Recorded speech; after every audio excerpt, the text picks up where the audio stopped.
and welcome to Nerds of the Old Republic, a podcast where we drink and discuss nerdy fiction, and where the bells mean points, but the points mean absolutely nothing.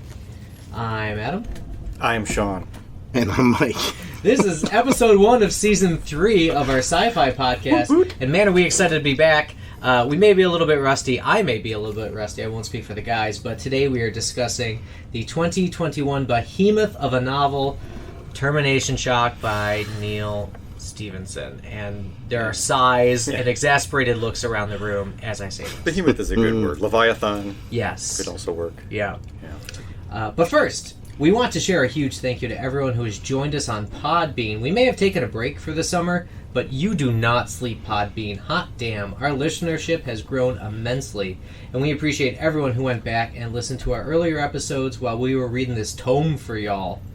We want to thank our followers on Twitter. There's almost 1,000 of you guys now, and we are excited about that. I feel like once you get to 1K, doesn't like Jack Dorsey show up at your doorstep and like shake your hand or something? That is my understanding. I think Elon Musk tries to buy your house.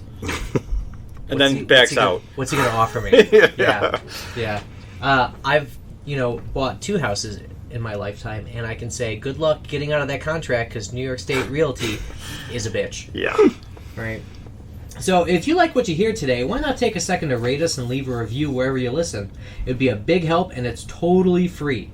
If rating isn't your thing, mentioning us to a nerdy friend would be just as good. And while you're at it, mention and check out our blog More Than Just Books as well. Now that summer's over, that's back too, and we'll be posting some new and nerdy discussions, including Steven Erickson's epic Malazan book of the Fallen series, and the work of young filmmaker Robert Eggers, whose Viking epic The Northman dropped earlier this year. I just like saying that. The Northman. The Northman. Alright, so now on for the drink today.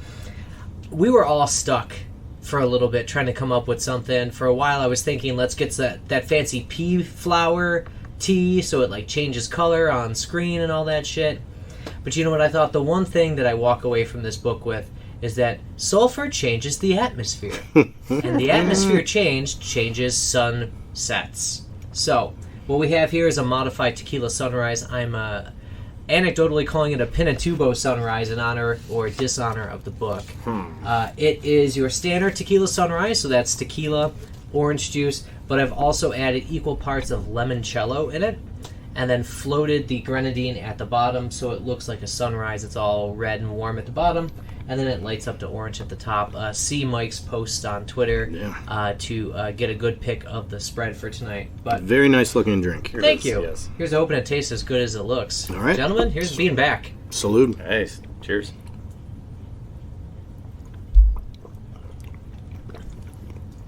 Well, that could be dangerous. That tastes like orange juice.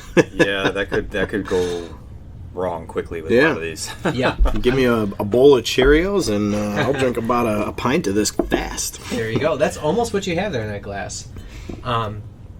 Yeah.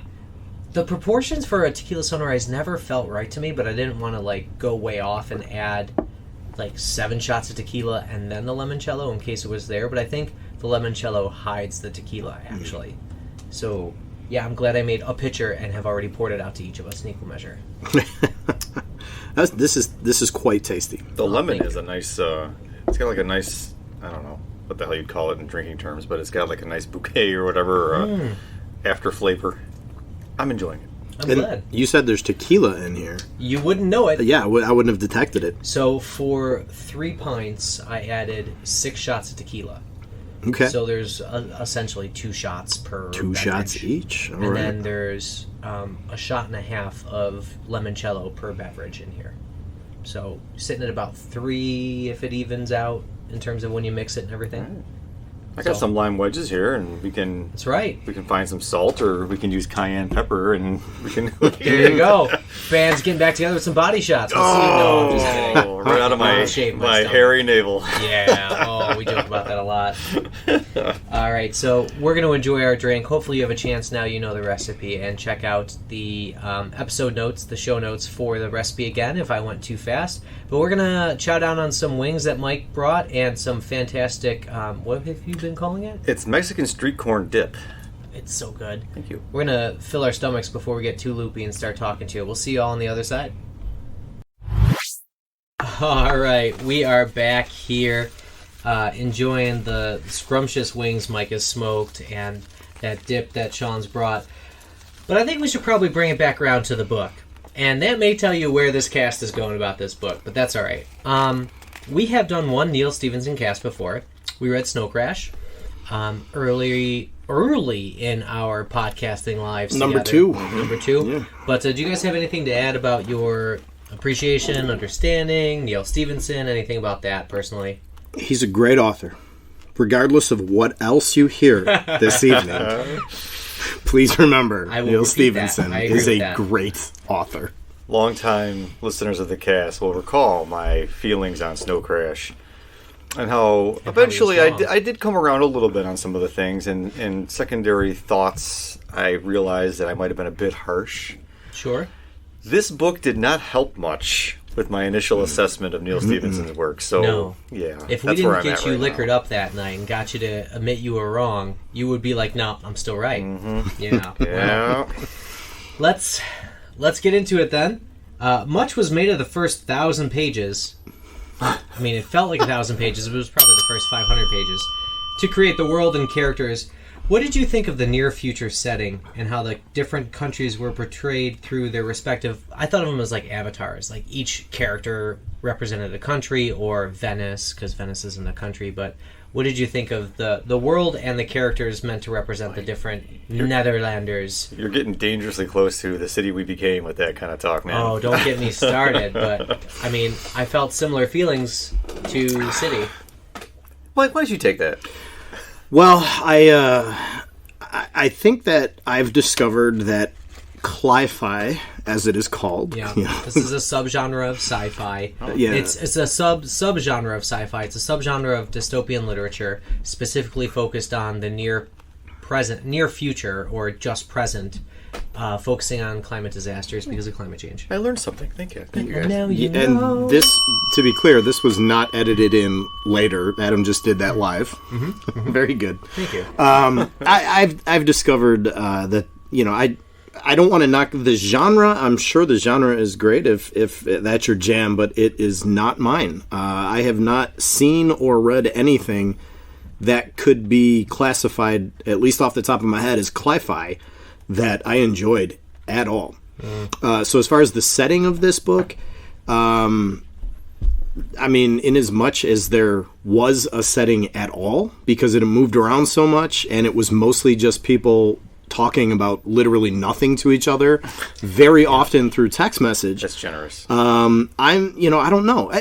And what's a shame is it started out kind of cool. Like the whole thing of like a sort of... a pig plane crash? Yeah, the fucked up future Texas, which is like, 130 degrees and overrun by wild pigs. Indistinguishable from current Texas. And then the whole thing of like a giant alligator chasing those pigs across the runway, and that's what causes... That all sounded really cool. Yeah. But it never went anywhere from there. Those are just my thoughts on the setting. Not impressed. Yeah. I started this book with a bit of a personal trying to redeem myself for you guys with my appreciation of Stephenson. Oh, I appreciate that. And I'm sorry how it turned out. I tried. I really did. I mean, like you were saying, the dystopian-ish sort of near Texas. I just was in Texas last year, and it's okay. The thing about the ants going into the AC generators there and all that stuff causing these problems. Like his level of minutia, I'm like, okay, I get it now. I understand. I've read one of his books. I kind of see where he's going with this. Let's see where this story goes.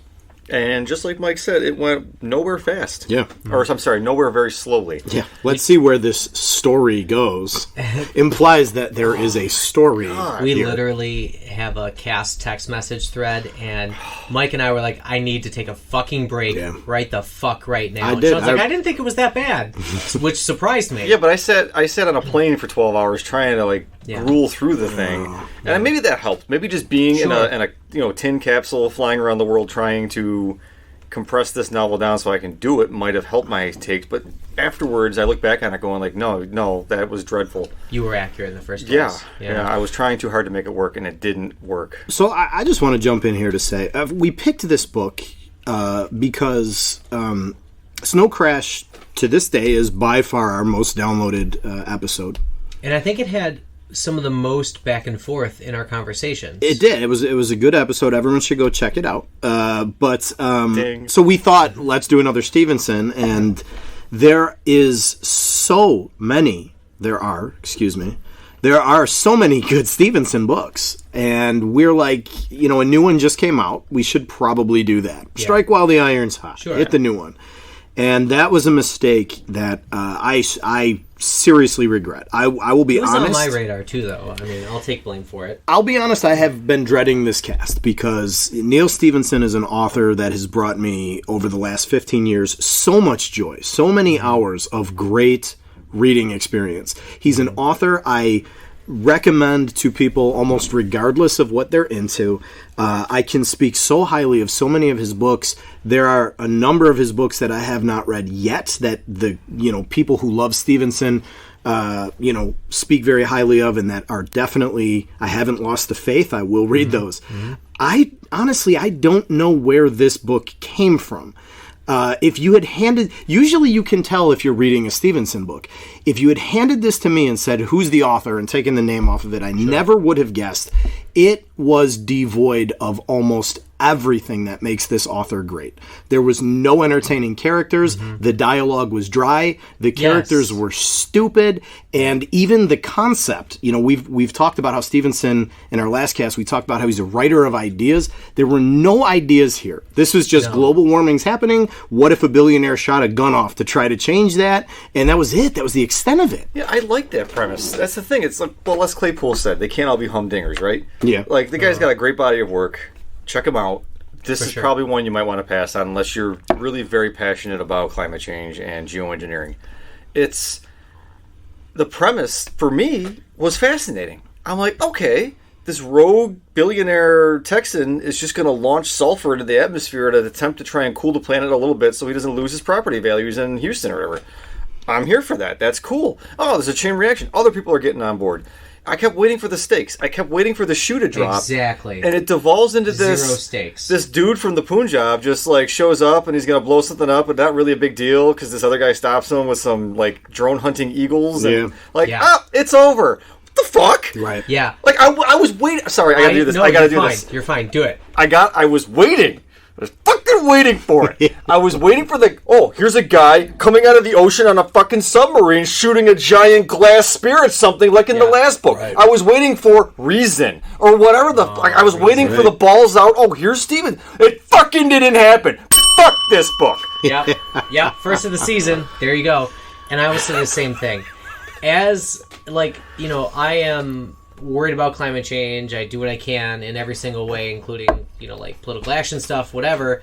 But at the same time, the title idea of Termination Shock did not get introduced until the 600 fucking page! Right. Yes, and it did nothing for the whole thing! Right. No stakes in that!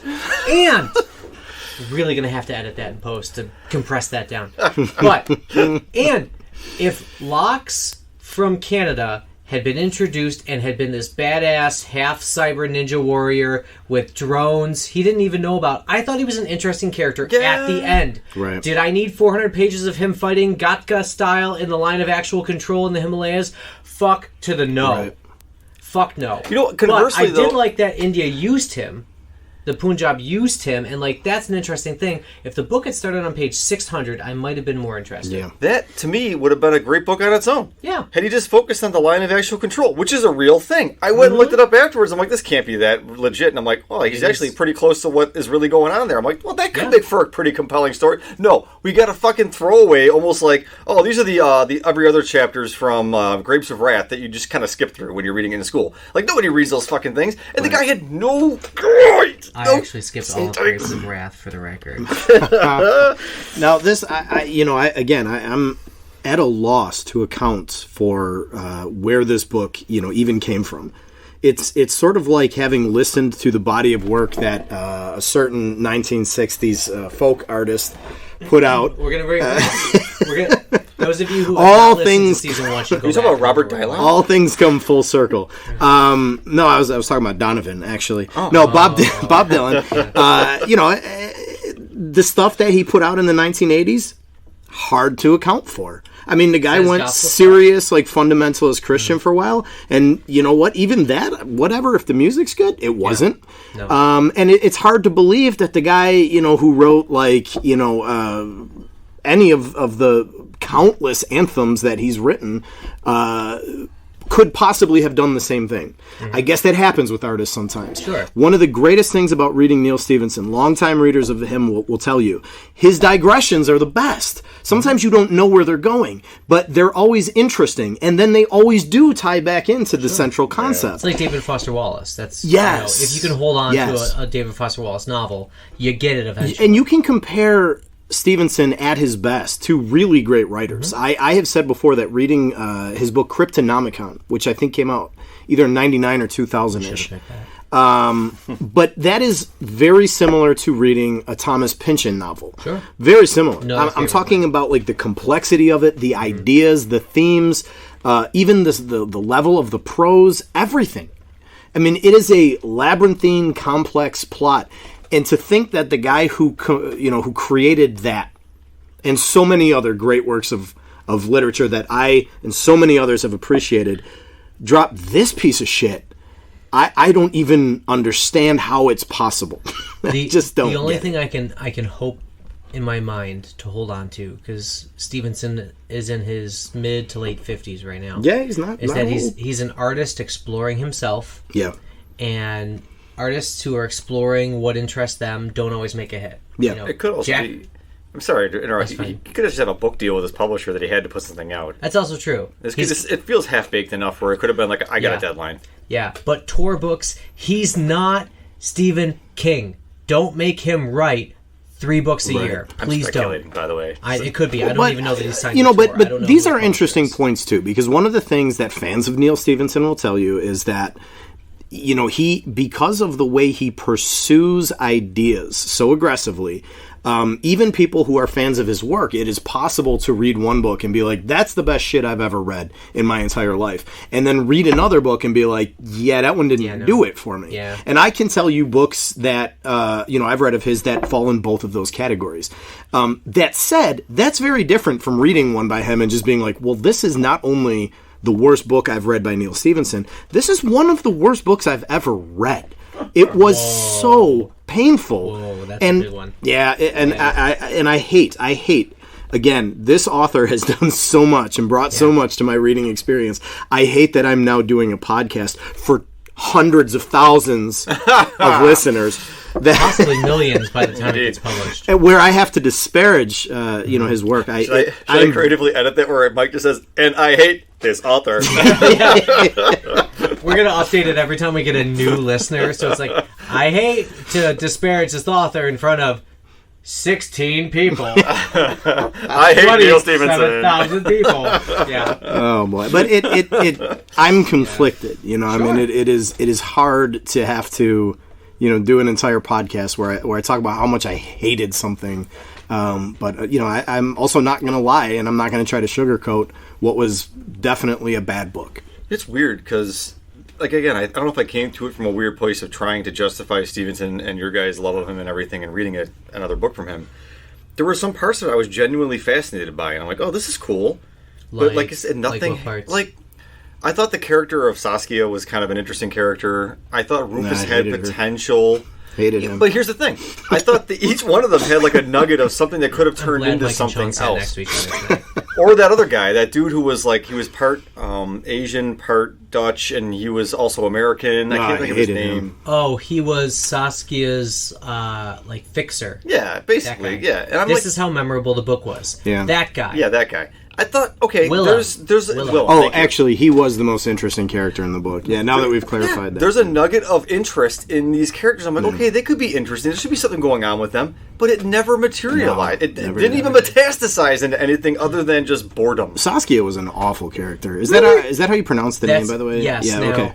in order to finish the book on time, I did the audiobook thing again. I was counting on you Otherwise, for I this. wasn't finishing it. And so, yeah, I've got the pronunciations in my head Right. thanks to that. So, yeah. I felt like she had, no real agency. She kind of just walked around She was a queen being used. being led by other people, and all she did was talk to her daughter about who she wanted to fuck, and that was not really even it. funny terms, Right? Not interesting, Not or funny. creative. Yeah, not. It was. She's the YT of this book in a way. No, I think nice YT had throwback. much agency. Yes, nice, but see, that was yeah. a good reference. I'm trying to analogize the characters from this book to one that I know that he wrote that's it's very well received, and I felt like Rufus was almost like the guy who was the greatest swordsman in the world, whatever. I can't think of his name. Hero protagonist. Thank you, hero protagonist. How can I forget that? Say his name, Yes, Shaun. so I just did. Saskia is kind of like YT, but a much weaker version of her. much. Yeah. Lox is like the bad guy? the bad guy with the glass glass spear. daggers things. Yeah. And it's like there's a lot of similar archetypes that he's working from, and he just never went with them. With the characters in Snow Crash, I felt compelled by them at least. I didn't at first. I didn't love the book, but I felt like the characters spoke to me in a way. These characters, it was like they died in the cradle. Yeah. They had a brief breath of and then they were done. That's And a good way to put it. Yeah. I was trying to have a little bit of patience because I was thinking, well, maybe the people from the Netherlands are really this way, and their personalities are just not clicking for me. Kind of like the English are super proper and super polite and don't have emotions. But dirty motherfuckers when it comes to anything else. Yeah, lady in the street, but a freak in the bed, apparently. But if you had quoting Ludacris on your bingo board, go ahead and check it off. There you go. But so I was waiting, Red, interesting character. He had that whole Native American background, but that felt stereotypical to me, even though he was trying very hard to be my people are not stereotypical, and to be I don't even remember what kind of Native American was he supposed to be. He's a Comanche, but Comanche. he was part African American, Yeah. part Comanche, and he spent many pages waxing poetic on how Comanche is not a race or a group; it's a way of being. It's basically. like a virus that has taken over America, and so it started off with the Texas Rangers, and I found that interesting. Yeah. I agreed with that. That was a Stevenson idea that I was like, you know what, that's interesting. That's another book. But it never went interesting. That's a whole other book. Yeah, no, Right. And so to have this set of characters who I didn't connect with, and I understand the plot is slow developing because Cli-Fi typically is, unless you're going to go into oh my god, there's the 1 in 1,000 year storm that's now happening again for the second time this year or some shit. It's always going to be slow moving and slow acting and politic. But the politic wasn't intriguing here until China and India started acting against America. Right. It wasn't even America. They were No, it acting was against literally just another TR. world or whatever they called it. What is it? Was it the not Netherworld? What was the Netherlands. Yeah, but no, it was The all the lowland Queen of countries. the Netherlands or something Nederland like that. or whatever. Yeah, Nederland. It's I kept waiting for the time jump. Okay, let's see the 10 years later, and here's the Termination Shock with the whole fucking book is named after. Right. But no, it was only mentioned twice in the whole goddamn thing. Yeah, and once TR got the gun started, they were afraid to act against it because then the climate might whiplash back, and climate activists have been worried about this forever, and so they were right. Cool. Yeah. What are they gonna do? Why not have some violent activist climate, sunrise movement kids who are grown up now, who are pissed off, do something. Bring in another American group to show the complexities in America. I got it. I got the perfect take for this fucking book. What's that? Whereas with Snow Crash, I complained that it was too outlandish, that it was too crazy, it was too unbelievable. This book is too fucking believable. It's too That's boring. true. It's too real to actually be a good story. Yeah. It's wow, I can actually see this happening. It's Good not job, Neal Stephenson. verisimilitude. That is- It is actual. Yeah. That's what's crazy to me is that's something that nobody has ever said of Neal Stephenson before. He's always Tell me I'm always wrong. he always marries The pizza really deliverinator. he always marries really cool, very interesting ideas, with really badass plots and characters and settings, and that just did not happen here. No. I think that's it, man. That's my final take on this book. Is that it was almost too real for its own good. It is too real for its own good. It is, yeah. It's such a shame too, because about 2 years ago he released a book called what was it called? Dodge in Hell was the subtitle, and that was the last book tour he did, and it was so fucking good. Like, it is one of the most interesting books I've ever read. It started as like a techno thriller. It turned into like a fucking Miltonian Paradise Lost thing. Whoa. And it ended up in the realm of like Tolkien-esque fantasy. What? Like through the course so of like we go to 800 pages. You know, and it got like mixed reviews from fans. I got pretty good reviews, I think, from critics, but it got mixed reviews from fans because I think a lot of people just, you know, didn't get some of the higher concepts. But for those of us who love that kind of shit, like me, I fucking couldn't read this book fast enough. And he just did that 2 years ago. And then he turned around and like dropped this. Spent 2 years on 700 pages of shit. God, and it was just nothing interesting in any way. Do you think this was like a passion project for him? Like, maybe. It was his baby. And he was like, I got to get this out. I got this idea. And it didn't go anywhere. I have no idea. I don't know what he would say about the book if he were sitting with us being honest. You know, I mean, obviously he's got to sell the book. But, I mean, and again, all speculation. It's possible. Like, sometimes you start out, anybody who's ever tried to do anything creative, you realize you're like halfway through, you're like, this is not coming out the way I wanted, but I got to finish it. Yeah, you know, and and so maybe that's what happened. But maybe he fucking loves it. I don't know. That's I have no idea. And he won't tell you. No, he never would. I read his webpage for the lightning round, and he's like, if you want to pay me to show up, I'll talk. Yeah. I'm going to do zero prep. Right. You're not going to know what I'm going to talk about. I never prep. If I do, it's awful. So I'm going to show up and be Neal Stephenson. Good fucking luck. Yeah. So, like, he That's just does awesome. whatever he wants to do. He is a super interesting dude. He seems it. And I cannot... I'm going to say it again because I think it needs to keep being said. Despite everything you hear on this podcast, I'm going to tell you this is one of my favorite authors. And I on any other day would be telling people, read everything you can by Neal Stephenson. Well, he is great. How about this? Listeners out there, you know, people on Podbean and podcast places, hit us up on some comments. Mm-hmm. Tell us that you want to hear something about another Stephenson book. We will go back to the grindstone. Yeah. Do you have one you love? Yeah. Tell us what you want us to do.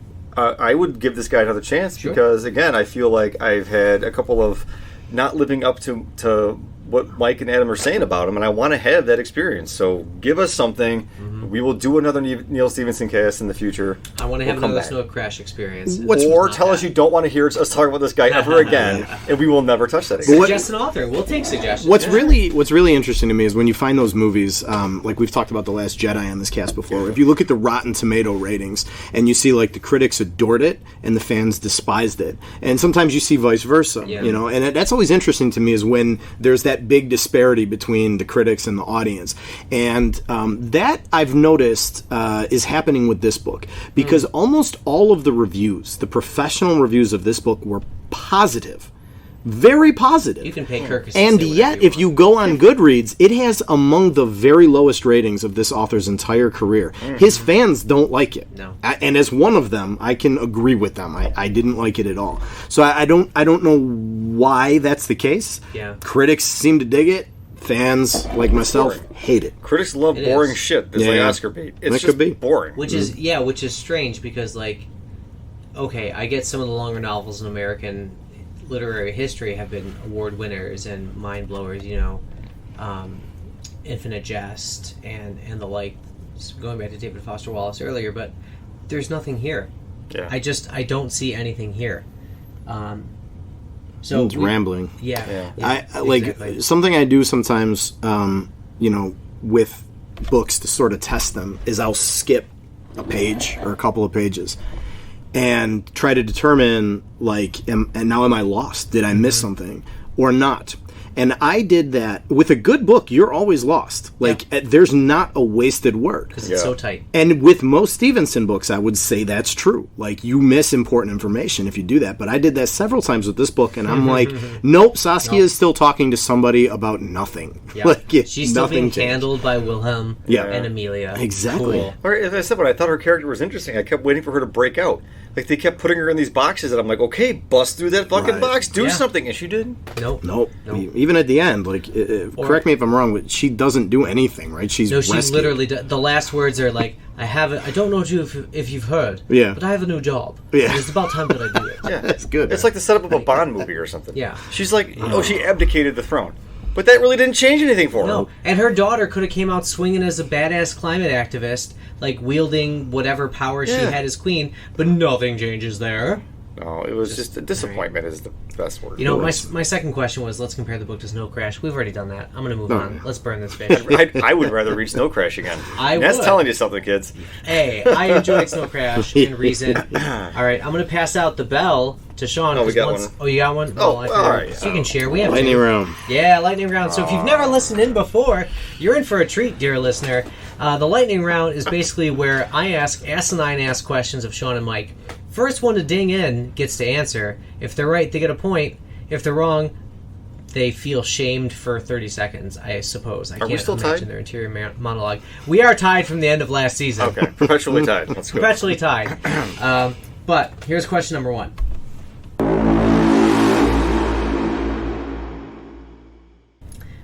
What is Neal Stephenson's title outside of writing when he consults? Am I allowed to ring in before the question ends, or was that a breach Fuck of you. etiquette? No, you can't. It's fine. There's no etiquette here. Go ahead. Chief Futurist. Yes, that's correct. I remember that from our last cast. He is... I think that's awesome. I want that title for no reason besides it sounds fucking intellectual. I don't know what the fuck that means, but don't think it is anybody awesome. does. I want a little Yeah. name tag that says my name, Futurist. Chief Futurist. Yeah. I want my room made of lucite with LEDs to illuminate it based on my mood. I want some lightning round questions that are completely biased towards someone who loves Neal Stephenson. It's not. Well, that's gonna be hard. Maybe it's not. I didn't want to ask any climate questions or any like book questions because we hate the book. So it's all about Stevenson tonight. Sorry, man. You'll come back into the next cast. All right, number 2. I always do. Oh. Neal Stephenson is working on a project called Magic Leap. What is it? And if you don't know, I'll give the point to the person who bluffs or bullshits the best. Magic Leap. Go for it. It is Shaun? a series of children's content tablets that will take Stevenson's work and translate it into various different age levels and lexile so that they can enjoy his material too. That's horseshit. Give him a point, though. That was good. Okay, he that sold was it. Shaun. Mike? No, I You want a chance at it? It's some sort of. This is like Boulder Dash. Just make shit up. It's some sort of like. Oh shit! Like what do you call like the holodeck on Star Trek? Like what's the word for that shit? Holodeck. Oh, yeah, it's Virtual 3D reality. hologram. Virtual reality. Is this some sort of virtual reality thing? I know this is true. I'm so This is a torn fact. right now, actually. I'm going to give it to Shaun because his bullshit was better. Mike just happened to luck out on that one. So it is the lamest fucking application of AR I've ever seen. Sorry, Neal. Sorry. Yeah. But he's the chief futurist. futurist for Magic Leap, which is an AR headset for enterprise applications. So your business can fucking train you in 3D or some stupid shit like that. Well, wait, the name is Go Enterprise. out. Clearly, they're going for Get Star out. Trek here. So I guessed right. You guessed right, That's actually. awesome. But we were both bullshitting, Yeah. and his bullshit was Yeah. very authoritative sounding. yeah, you too can buy into Magic Leap for $15,000. I assume that's for one nerdy ass looking headset that does zero right And now. that might be better than some of those, trainings where it's just slide after slide after slide. After I call slide. those the wet and not mine trainings because it's like they tell you what to do if something is found in your classroom that's wet Yeah. and not yours. I just feel Bodily like fluids. Or, I feel like I'm ready to go back to work now with that bullshit thing I just spewed there. So you nailed it. Yeah, I'm ready. You I'm ready to tuned. get the info or not the info the edubabble going back on. We have a veteran English teacher here, ladies and gentlemen. All right, last question. It's tied. As it always is. Oh, the stakes. In 2013, one of Neal Stephenson's books was made into a movie. Which one was it? Trick question. None of his books have ever been made into movies. You are incorrect. I'm pretty sure I'm correct, but I'm willing to stand Sure. to learn something. Sure. One of the ones that was published take it in to the school. 90s. Ooh, good guess. Good that guess. That would be 8/10 of his work, but I know he gets that one. We untied! Legitimately tied! So I had to look it up on IMDb. You can't find it anywhere anymore, but Snow Crash was made into a made-for-TV movie. Get the fuck out of here. No, I wish I was kidding. I'm gonna pull it up on Safari right now. Damn, I feel like I would have heard of that. Should we watch that? Can we watch it live for like a Well, live Snow Patreon? Crash, I believe, is actually being adapted into a miniseries right now. Okay, So it might be Joe fun can to take do a that. compare and contrast. So in 2013, really. Joe Cornish Who? was the director. You know, of Snow some Crash. put him on equal footing with Martin Scorsese. Yeah, Martin Scorsese. Joe Cornish, Martin yeah. Scorsese. Word. I've heard those words. No, never. I mean, so let's True see. cinephiles. He has directed Attack the Block, Oh. the 2015 Ant-Man, Oh. Adventures of Tintin. So he's not nothing. Well, Okay. he must be like second unit director or something on some of those because And he did a made-for-TV Snow Crash? Made for TV Snow Crash. I No looked so shit. hard I wanted to buy it. didn't Alex Garland or someone do Ant-Man? I can go forward again. to No, find it. I it's just never we get have a away, cast to but- wrap up here, Adam. It's okay. Yeah, let's just put a nail in this bitch because the last thing is always our recommendations, and I'm a hard no. Yeah, Go read Snow Crash. again. I wanna again stress that you should read almost any other Neal Stephenson book. You cannot go wrong. But I'm a very hard no on this one. If you have a trans-Pacific flight that will take a very long time and you're looking for something to put you out, try this book.